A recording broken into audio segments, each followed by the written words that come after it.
All right, and it looks like we're live, people. Right. Welcome to this is Bite-Sized Learning from the Ohio Academy of Family Physicians.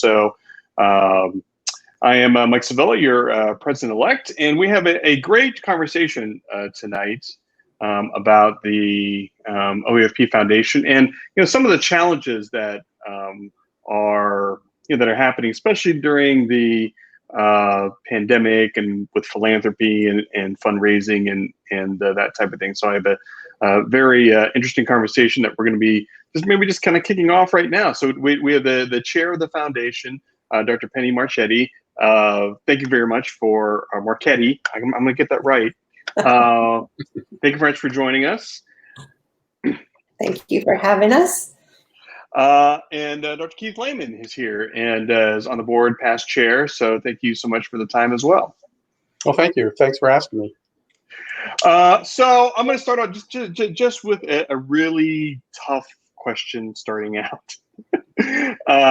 We're all family docs, and I just kind of want to just start the conversation about family medicine, and I'd like you to share a little bit about maybe why you chose family medicine, or if there's something that reminded you of why you chose the specialty. Dr. Marchetti, why don't you go first, and then Dr. Lehman could follow that. Well, I really became interested in family medicine when I was a medical student going through my rotations, and I was really drawn by the variety.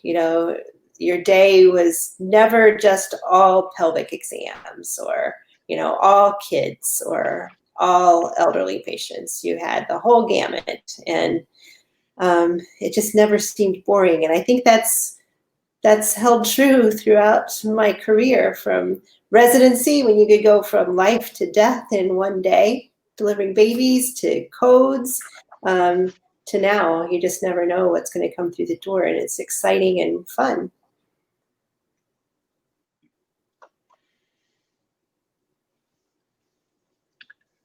Yeah, go ahead, Dr. Lehman. Oh, okay. So, yeah, I mean, I guess doing rotations, I found them all pretty interesting, and I did like the variety of family medicine. I mean, when I thought of a doctor, before I got to med school, I thought of my family physician. Now, I didn't see him a whole lot because maintenance or preventive care wasn't as big as it is now, but and at that time the specialty was newer. I mean, and there just seemed to be a lot of promise, and that's why I chose family medicine. And I'd agree that every day is different. Every patient's a little different. It makes it interesting, and keeps me learning.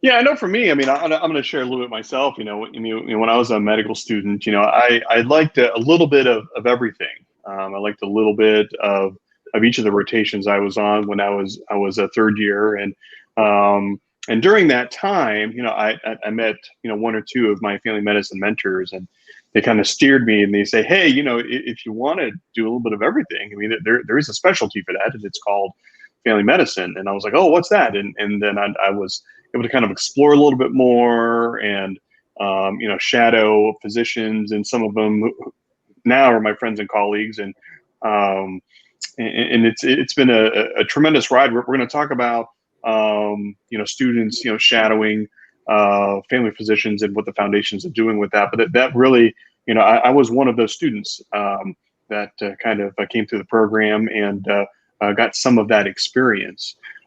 So yeah, I mean, I always love talking with family docs, and we are in this kind of like day-to-day thing where it's just, there's a stress all around. And I always like talking about family docs about, back in the beginning, and how you found the specialty, and the mentors that that influenced you. That's always fun for me to kind of talk about it and hear from other family docs.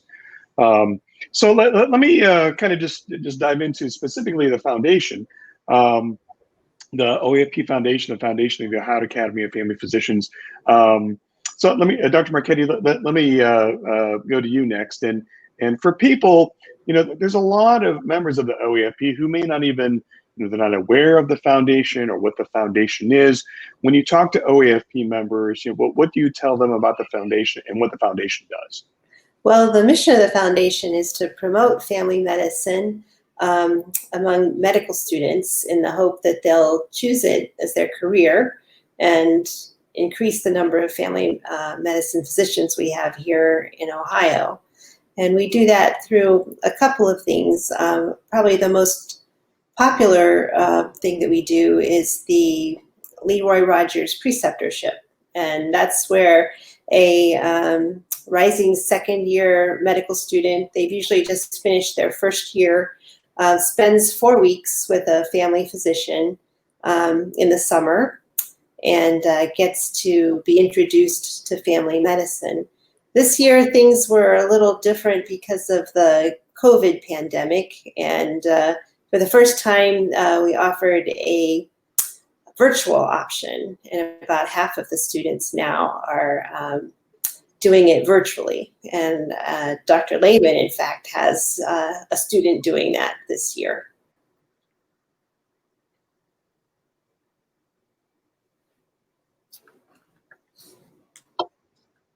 Mike, you're muted. Yeah, I can't. Sorry about that. I took a drink of water and I probably forgot to unmute myself.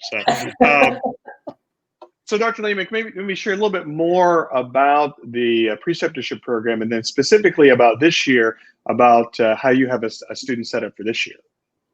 Okay, so typically, as Pennie said, the students after their first year have about 2 months off during the summer. Often they do research projects, do some things to earn money. So the LeRoy Rogers program, we actually pay a stipend to the student to do a 4-week rotation with a family physician. It's not part of their med school curriculum per se. It's more an experience for them to be with a family physician, see what they do, and see how they interact with patients and those kind of things. And it's been going on since 1990, yeah. And somewhere here I have how many students we've done. Over 1,200. Yeah, over 1,200. So I've always found, I've had third year and fourth year students also in our office. The first year students are probably the most enthusiastic and maybe the most fun to preceptor, and it's more them just experiencing and watching what we do. So this year, though, we have students that, because of COVID restrictions, are not allowed to do in-person rotations. So we're doing a virtual rotation with them. And different preceptors have come up with different ideas, I think. I have been using Zoom, and I've been taking the student in with me to the visit with the patient on Zoom. We always ask the patient, would they mind having a student in for the visit, and it is a little.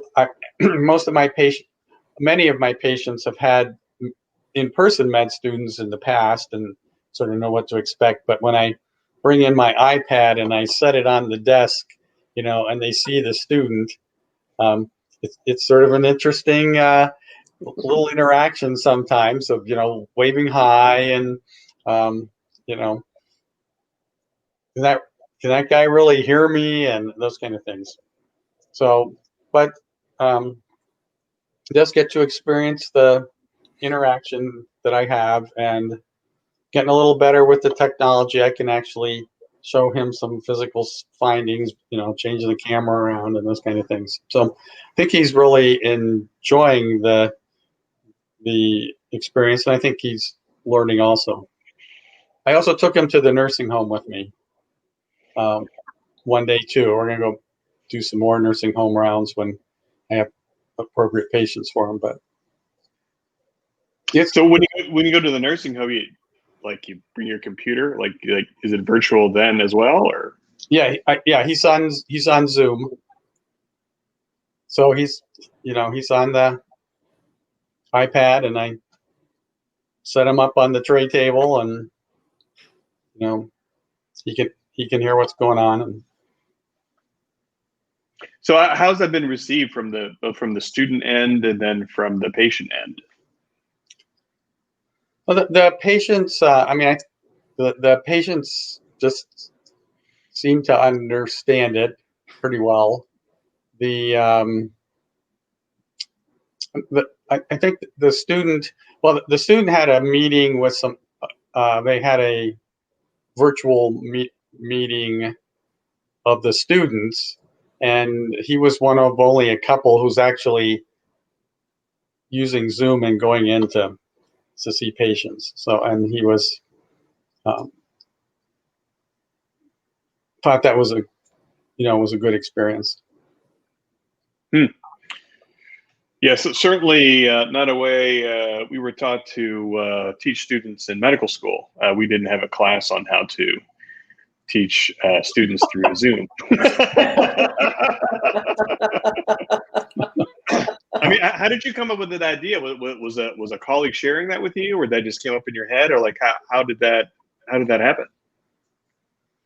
Well, Caitlin sent out some ideas. I'm not sure if Zoom was on that one or not, but I'd been using. So I had in March when our offices closed.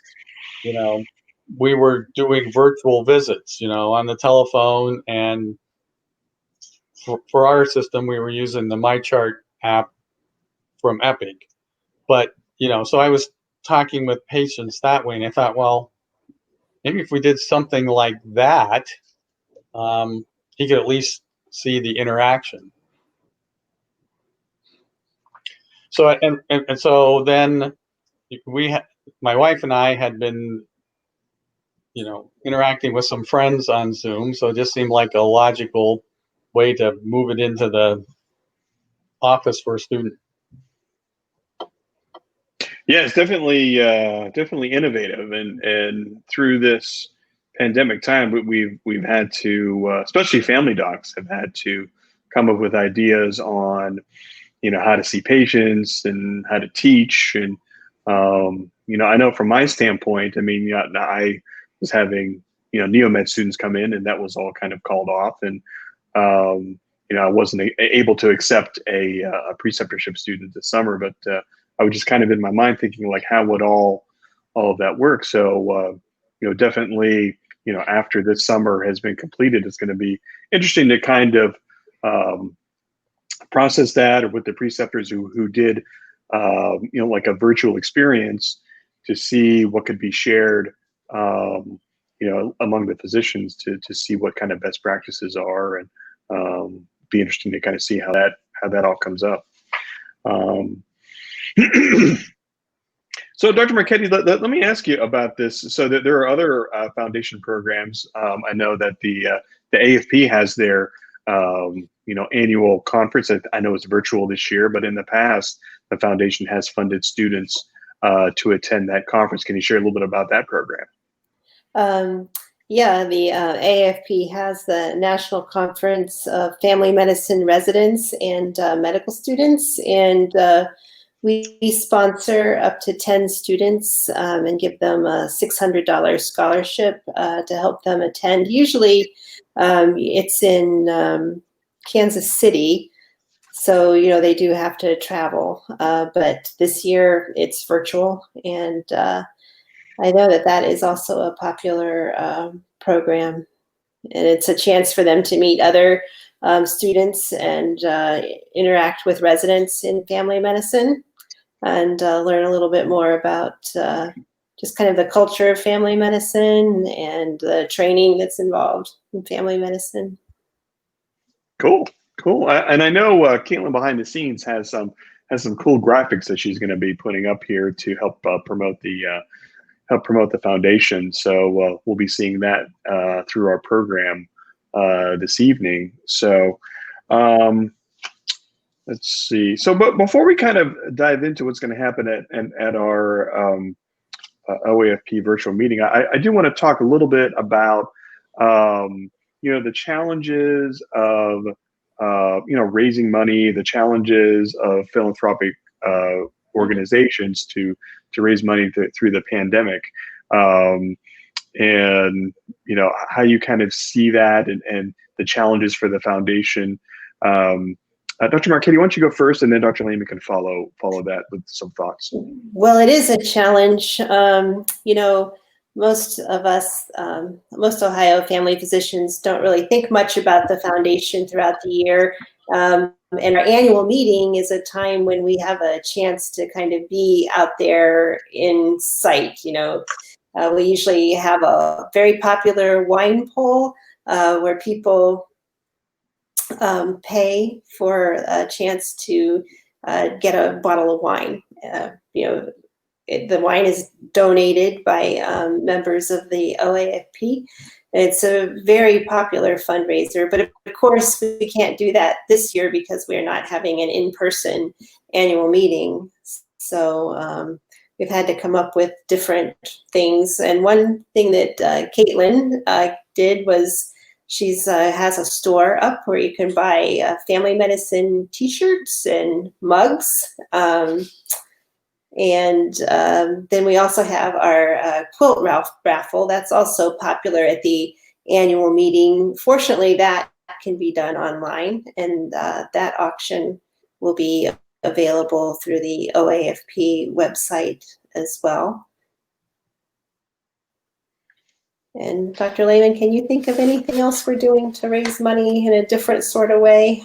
Well, fortunately, I mean, we had been doing an online auction for the last couple of years, a quarterly auction on the website and promoted through the family medicine, the weekly family medicine update.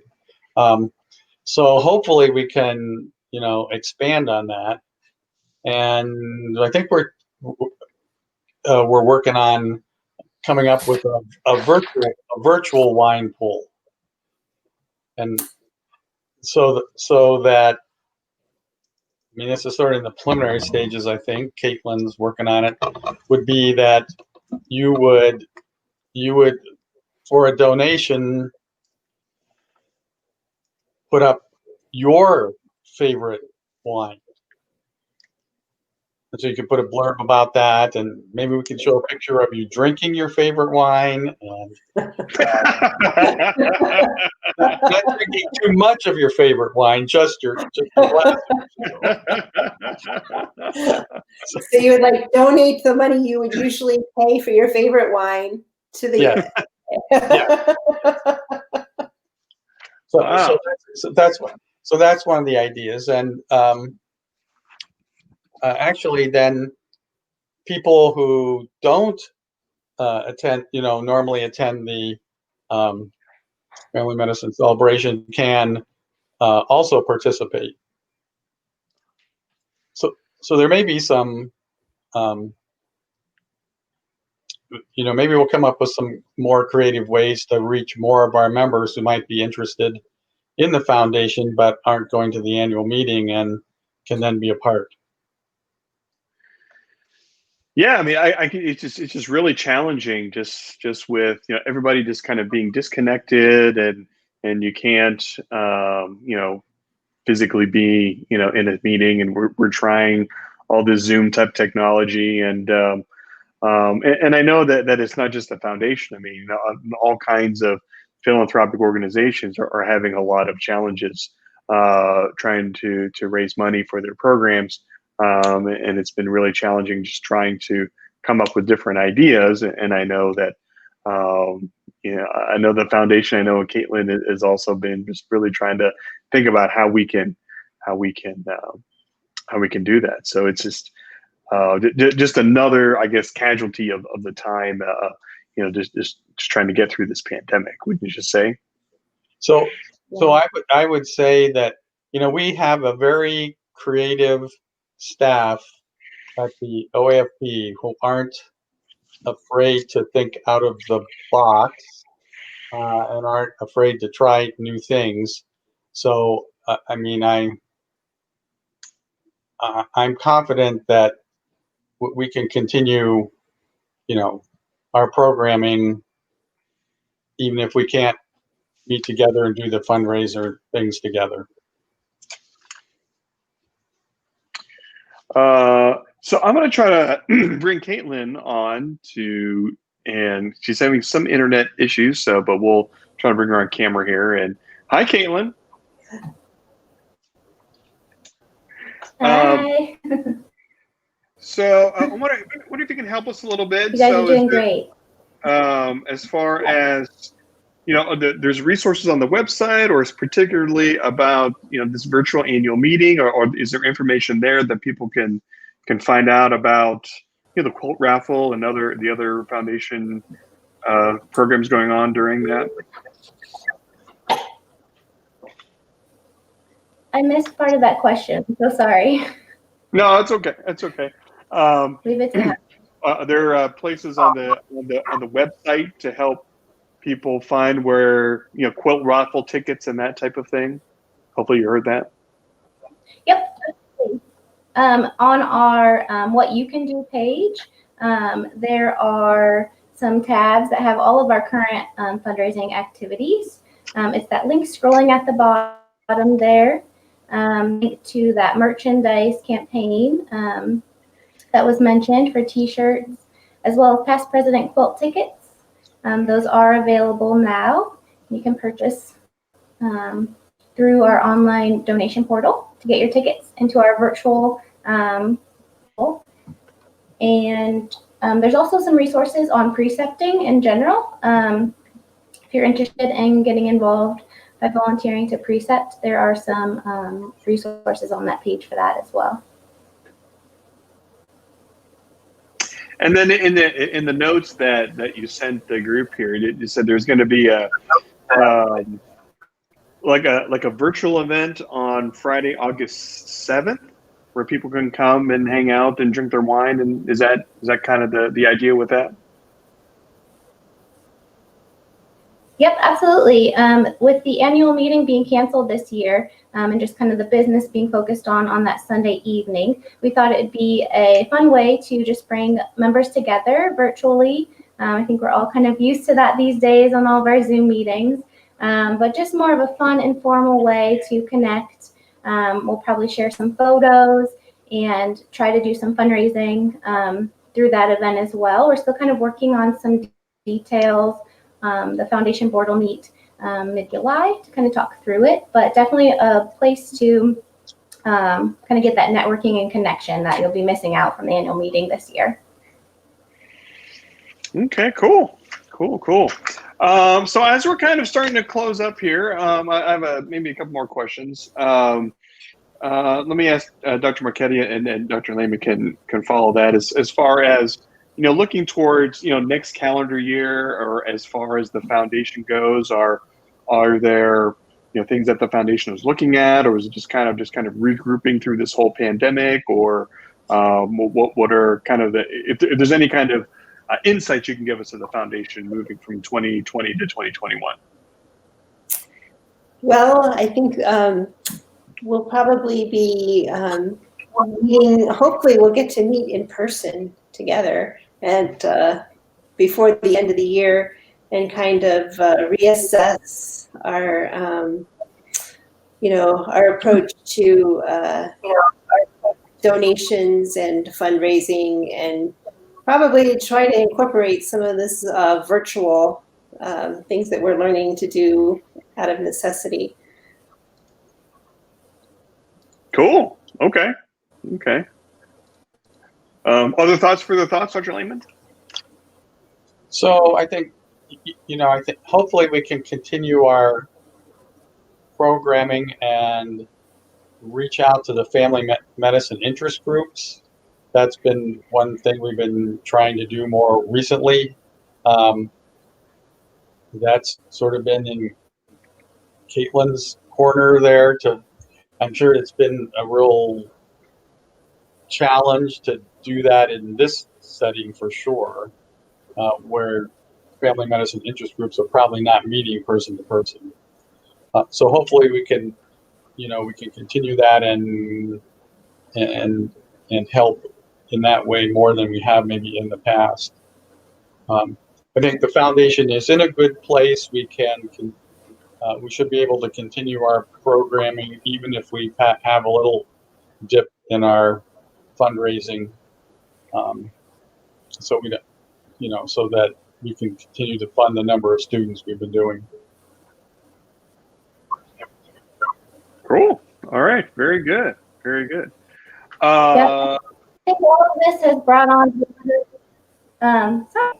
a lot of opportunities, whether it's through our virtual preceptorship and some of the that students and preceptors are I think Lehman will share with the Zoom. I think there'll be a lot that we'll be able to take from this experience. FMIGs will be able hopefully to connect virtually. We have 7 medical schools in Ohio, so just having the opportunity to get those student leaders together and learn one another across the state. I think these virtual opportunities will help that a lot. So a lot of, I think, good is definitely coming from all of this too. All right. Very good. Very good.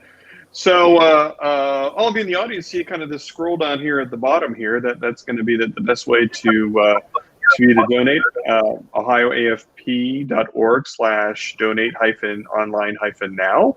Of course, you get more information at ohioafp.org.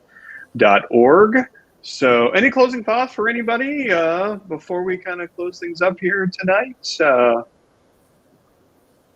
I'd just like to encourage our members to consider precepting next summer. It really is an enjoyable thing, and a way that you can, if you don't feel that you can give us money, it's a nice way to donate your time and to encourage a student to go into family medicine. And I'd encourage physician groups thinking about, so one physician doesn't have to have the student for the whole month. If they're in a group, you can share them. That's what we've done in the past, and that I think that helps. But the student gets to see how different physicians practice, and also gives you a little break so you can stay on time. And so, yeah, I would encourage groups to think about doing that. Yeah, that's a great thought, because that hasn't occurred to me before, because I'm in a group and I've had students before. So I thought it was just student and then preceptor and that's it. So I guess definitely you can be creative with your own time, and then give the student a different experience as well with other providers, other physicians. Yeah, usually somebody has to be the point person in the office. Sort of the person in charge, or with the medical school. But after that, then sharing them works really well. We found that worked really well. Yeah, basically the person to fill out the evaluation. So. Right.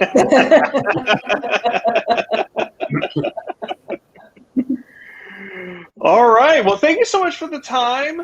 I appreciate you guys taking the time on the Sunday night and working through all this technology that we're kind of working through. So that ends our session tonight. So want to give everybody a heads up. Our session next week will be June 28th at 8 p.m. We were going to be talking about telemedicine with our friend Dr. Mark Rood, and his daughter will be here too. So we'll have a family physician and daughter type of conversation too. So Caitlin, anything else? We can get to wrap this up here. I don't think so. Check out the OAFP website, foundation website. There's a plethora of information and resources for anything that you might need, and reach out to us at any time. We are here for you.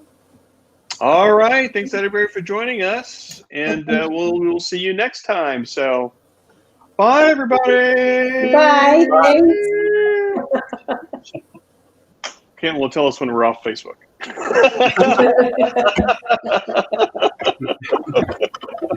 Thanks.